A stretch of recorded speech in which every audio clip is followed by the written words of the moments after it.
What up? Welcome to another episode of From the Script to the Screen, the Vinland Saga edition of From the Script to the Screen. Welcome. And as always, before anything, the disclaimer. Wanted to say, if you guys haven't seen the episode yet, make sure you watch it so that nothing is spoiled for you. But getting right into it, episode 15 of the season 2. As always, shout out to Mappa Studio taking care of it this season. Shout out to Makoto Yukimura, the creator. And episode 15 covers chapters 82 and 83 of the manga. This week's episode is titled Storm. Chapter 82 is titled Bondage. And chapter 83 is titled Atonement. Very deep and intense episode. Starting off with the aftermath of the things that happened last week. And if you guys saw, you know that the episode has been doing a lot of foreshadowing, letting us know that some type of storm was approaching the farm.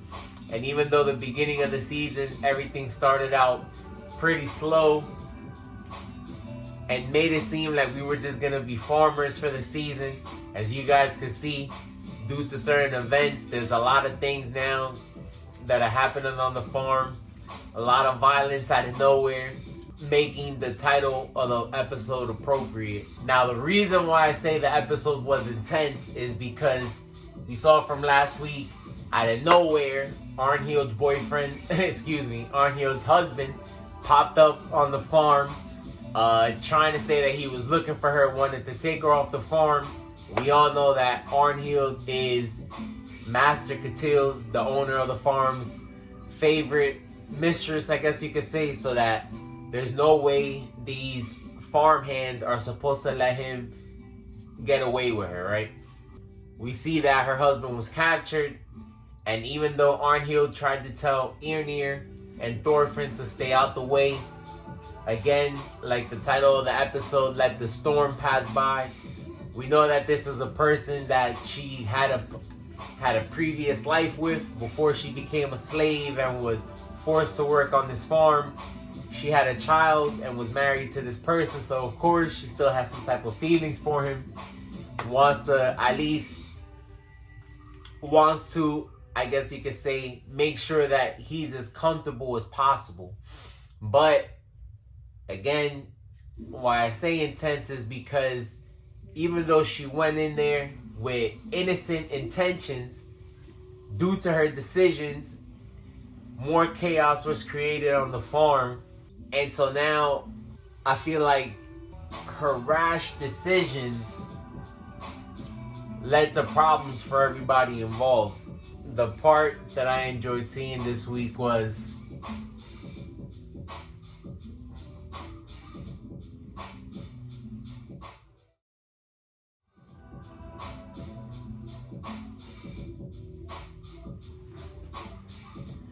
because, like I said, even though Arnhild felt like she was going in there with a level head, I guess we all could understand that in the heat of the moment, she made some decisions that she might regret. But again, like I said, this is someone that she has a life with, so it's not so easy for her to just turn her back on him. And even though it's something that she said before, I think due to a little bit of misjudgment on her behalf, the situation escalated. And like I showed y'all, we see that her husband Gadar takes it upon himself to try to take his guard out of commission and try to commence an escape with the help of Arnhild. So it's something that escalated quickly, and I'm sure that not all parties involved even expected to happen. And I feel like this episode was broken up into two parts. But like I said, a very thought-provoking episode, I would say, because it pushes some themes that I think, like I said before, are still relevant in these times. And I think Thorfinn is somebody that a lot of people could relate to, because he's somebody who's trying to completely change his past and go against what he's used to. which is something that plays along in the conversation that him and Irnir are having, talking about Viking culture and just people being products of their environment and growing up and becoming what they're taught. We know that through other parts of history, other lore, and just in this manga itself, we know that Vikings themselves are people, like I said before, that enjoyed violence, were known to go to war and battle a lot. It's something that was part of their culture. Like Thorfinn explains,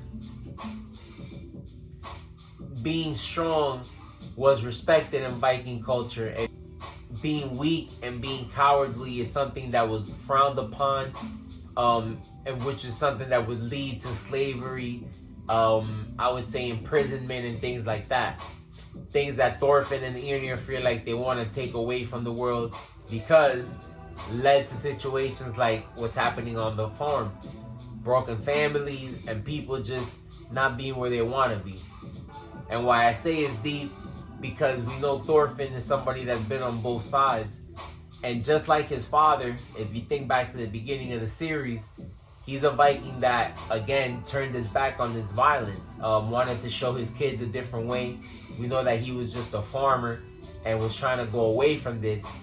And again, like they bring up in the conversation, the violence found him, right? And actually ended up finding Thorfinn, and here we are today. So it's something that really makes you think, because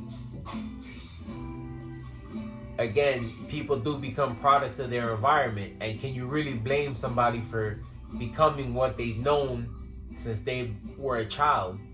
Something that makes you think, again, is something that's still relevant today for many reasons. But again, very thought-provoking episode. I enjoyed it this week. Mappa, as always, shout out to them, did a great job of transitioning the panels, because I felt you felt the emotion, you felt the seriousness of the conversation, and you felt the seriousness of the situation on the farm. So great job by all parties involved. My second favorite shot this week,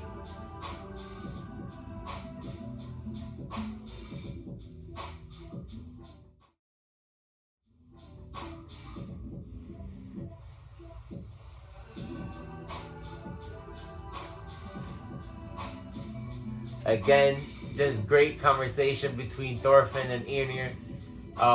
I love Thorfinn explaining how he feels the weight of all the harm that he's caused to people, and explaining how it was wrong because he felt that same type of pain when somebody was taken from him. So he sees how, again, being a product of his environment, doing unto others what was done to him, just helped carry along this nasty cycle that should break at some point.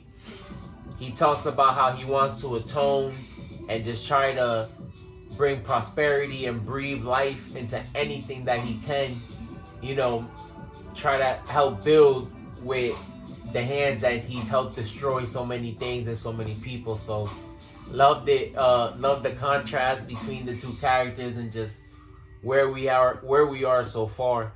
And like I said, there's so many people that are fighting against these things, fighting against these themes. And since they only did cover 2 chapters, and like I said, they've been covering about 2 chapters an episode, but I loved the way they decided to end this episode with a menacing shot of Snake. We know that Snake is, like I said before, he's feared on the farm. He is the head honcho, but considered to be the baddest around, I would say, probably except for Ketil's son, Thorgil. But I love this shot ending with Snake.